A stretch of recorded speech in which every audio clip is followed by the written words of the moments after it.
옛날 옛적에 어린 소녀가 있었다. 부자 아버지가 사악한 계모와 결혼하자 그녀는 두 딸과 함께 집에 정착했습니다. 그들의 얼굴은 아름답고 하얗지만 그들의 마음은 사악하고 잔인했습니다. 그리고 불쌍한 소녀에게 힘든 시간이 왔습니다.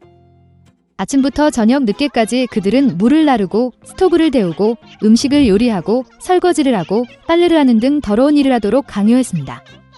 게다가 이복 자매들은 최대한 그녀를 화나게 하기 위해 최선을 다했습니다.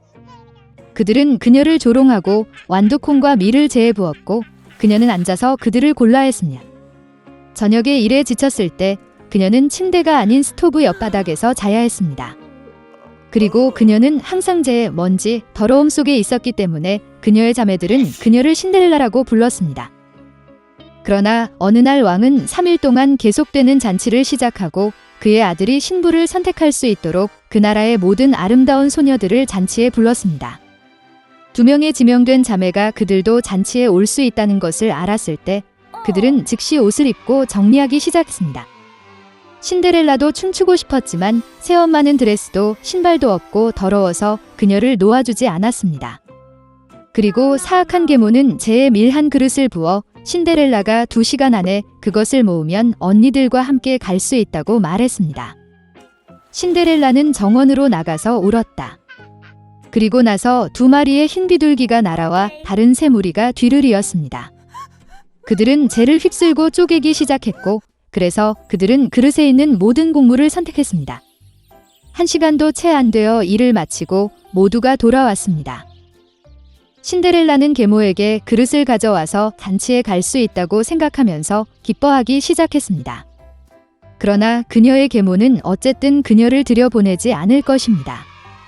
그녀는 신데렐라에게 등을 돌리고 딸과 함께 공을 향해 달려갔다. 집에 아무도 없을 때 신데렐라는 바닥에 앉아 슬픔에 잠겼다. 그리고 나서 2마리의 흰 비둘기가 날아와서 다른 새 무리가 날아와 드레스와 신발을 벗었습니다. 그녀는 빨리 드레스를 입고 신부에게 왔습니다. 그들은 그녀의 이복 누이와 계모를 보았고 그것이 이상한 공주일 것이라고 생각했습니다. 그녀는 황금빛 드레스를 입고 너무 아름다웠습니다.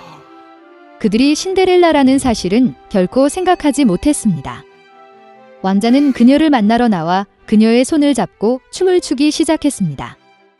그리고 그는 신데렐라를 너무 좋아해서 다른 여자와 춤추고 싶지 않았습니다. 그녀는 저녁까지 춤을 추고 집으로 돌아가려고 했지만 왕자는 그녀를 배웅해달라고 요청했습니다. 그는 이것이 누구의 아름다운 소녀이고 그녀가 사는 곳을 알고 싶었습니다. 그러나 신데렐라는 그에게서 도망쳐 비둘기장 위로 올라갔습니다. 왕자는 비둘기장을 파괴하라고 명령했지만 그 안에 아무도 없었습니다. 그리고 가까운 곳에서 그는 그의 아름다운 낯선 사람을 찾을 수 없었습니다. 아무도 신데렐라가 그녀를 집으로 데려간 비둘기에 의해 구출되었다는 것을 짐작할 수 없었습니다. 왕자는 화가 나서 고개를 숙이고 궁전으로 갔다. 그리고 갑자기 그는 신발을 보고 그것을 들어 올렸습니다. 그것은 너무 작고 우아하고 순금으로 가득 차 있었습니다. 왕자는 신데렐라가 도망쳤을 때 왼발의 신발이 계단 중 하나에 남아있다고 생각했습니다. 왕자는 기뻐했고 이 신발의 여주인과 신발이 어울리는 사람을 찾으라고 명령했습니다. 그는 그 신발과 결혼할 것입니다. 부모는 무도회에서 돌아왔고 신데렐라가 제 위에 셔츠를 입고 잠들어 있고 난로 옆에 희미한 불빛이 켜져 있는 것을 보았습니다. 2 자매는 내일 금색 구두를 입을 만큼 운이 좋기를 바라면서 방으로 갔다. 다음 날 왕자는 집에 와서 장래의 아내의 신발을 신어보고 싶은 사람은 모두 나와야 한다고 말했다. 2 자매가 나왔고 계모는 신데렐라를 집에 가두고 그녀를 내보내지 않았습니다. 언니는 작은 신발을 입었습니다. 여동생이 입어보았습니다. 신발이 좋습니다. 왕자는 곧 떠날 뻔했지만 신데렐라는 창밖으로 나와 그에게 달려갔다. 그리고 그녀는 신발을 신었고 그것은 그녀에게 딱 맞았습니다. 왕자는 그녀의 눈을 들여다보았고 그가 춤을 추는 아주 아름다운 소녀를 그녀에게서 알아차렸습니다. 그는 신데렐라를 데리고 그녀를 말에 태우고 그녀와 결혼식을 하기 위해 탔습니다. 그리고 그는 자매들과 계모들에게 그들의 집에 갇히고 결코 그곳에서 내보내지 말라고 명령했습니다. 이것이 그들이 악의와 속임수로 처벌받은 방법입니다. 인색한 스크루지 씨는 오랫동안 자신의 돈 외에는 아무것도 사랑하지 않았습니다. 그는 크리스마스와 새해가 다른 사람들에게 가져다 준 기쁨을 이해하지 못했습니다. 따라서 휴가 전날 노인은 아들에게 선물을 사고 싶어하는 조수가 일찍 퇴근하는 것을 거부했습니다. 스크루지 씨는 가족과 함께 크리스마스를 축하하라는 조카의 초대를 거절했고 도움이 필요한 아이들을 돕기 위해 돈을 기부하는 것도 거부했습니다. 노인은 저녁 늦게 사무실을 닫고 집으로 돌아갔다. 그리고 그의 침실에서 이상한 일들이 일어나기 시작했습니다. 어딘가에서 바람이 불고 천둥이 울리고 갑자기 지난 크리스마스에 사망한 동반자의 유령이 그 앞에 나타났습니다. 스크루지 씨는 무서워서 무슨 일이 일어나고 있는지 이해하지 못했습니다. 성령께서는 사후에 선을 행하지 않고 일생 동안 사람들을 돕지 않은 것에 대해 벌을 받았다고 말씀하셨습니다. 그는 노인이 같은 운명을 겪는 것을 원하지 않았습니다. 그래서 그는 스크루지에게 다른 3명의 유령이 곧 그를 방문할 것이라고 경고했습니다. 이 말 후에 영혼이 사라졌습니다. 노인은 아무 일도 일어나지 않은 척했다. 그러나 곧 아이의 유령이 그 앞에 나타났습니다. 스크루지는 지난 몇 년간의 정신이었기 때문에 깜짝 놀랐습니다. 마법의 도움으로 유령은 그들을 과거로 옮겼습니다. 노인은 자신이 태어나고 자란 마을의 어린 소년으로 자신을 보았다.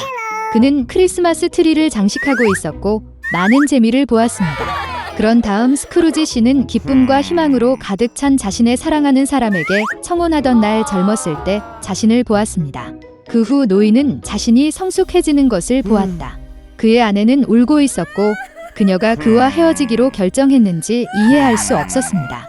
사실 스크루지는 더 이상 그녀에게 관심을 기울이지 않고 돈에 대해서만 생각했습니다. 노인은 그런 모습을 밖에서 보지 못하고 귀신에게 돌려달라고 부탁했다. 결국 영혼은 사라졌지만 그 자리에 또 다른 유령이 나타났습니다. 그는 크리스마스 이브에 스크루지를 그의 비서 집으로 데려갔습니다. 온 가족이 가난한 식탁에 앉아 있었습니다. 노인은 모두가 그를 미워한다고 확신했지만 그렇지 않다는 것을 확신하게 되었습니다. 보좌관은 스크루지 씨의 건강을 위해 축배를 했고 그의 아내는 매우 기꺼이 축배에 참여했습니다. 그리고 그 노인은 조수의 아들이 아팠다는 것을 알아차렸습니다. 스크루지는 아이를 유감스럽게 생각하고 그의 행동을 부끄럽게 생각했습니다. 그런 다음 유령은 노인을 조카의 집으로 데려갔습니다. 그의 온 가족은 휴일에 만족했습니다. 가장 중요한 것은 스크루지 씨를 위해 테이블에 자리를 남겼다는 것입니다. 노인은 이것을 볼 것으로 예상하지 않았으며 항상 온 가족이 그를 미워한다고 생각했습니다. 결국 유령은 사라졌지만 대신 미래의 정신이 나타났다. 그는 스크루지 씨를 자신의 장례식에 데려왔습니다. 모두가 노인이 마침내 죽었을 때 쉬워졌다고 말했습니다. 그때야 그는 평생 동안 아무에게도 좋은 것을 가져다 주지 않았다는 것을 깨달았습니다. 그런 다음 스크루지는 그의 도우미가 아들의 무덤으로 꽃을 옮기는 것을 보았습니다. 노인은 더 이상 그것을 볼 수 없었고 유령에게 그를 다시 데려오라고 요청했습니다. 3번째 영혼은 사라졌고 스크루지는 집으로 돌아왔습니다. 노인은 마침내 더 나은 쪽으로 변화하기로 결정했습니다. 다행히도 그는 시간이 몇 시간 전으로 거슬러 올라간다는 것을 알았습니다. 스크루지 씨는 1분도 낭비하지 않기로 결정했습니다. 그는 여전히 모든 것을 바꿀 시간이 있었습니다. 노인은 다가오는 크리스마스에 진심으로 기뻐했습니다. 그는 가장 비싸고 가장 뚱뚱한 칠면조를 조수 집으로 보냈습니다. 그런 다음 스크루지는 도우미의 아들에게 선물을 보냈고 자선단체에 막대한 금액을 기부했습니다. 그 후 노인은 조카와 함께 크리스마스를 축하하기 위해 온 가족이 그를 맞이했습니다. 다음 날 스크루지의 비서가 일하러 왔을 때 그는 급여를 인상했습니다. 그의 아들에게 노인은 대부가 되었습니다. 스크루지 씨는 그 소년에게 가능한 최선의 치료를 했고 그는 계속해서 건강한 삶을 즐겼습니다. 그 이후로 인색한 노인은 도시에서 가장 친절하고 관대한 사람이 되었으며 보편적인 사랑과 존경을 얻었습니다.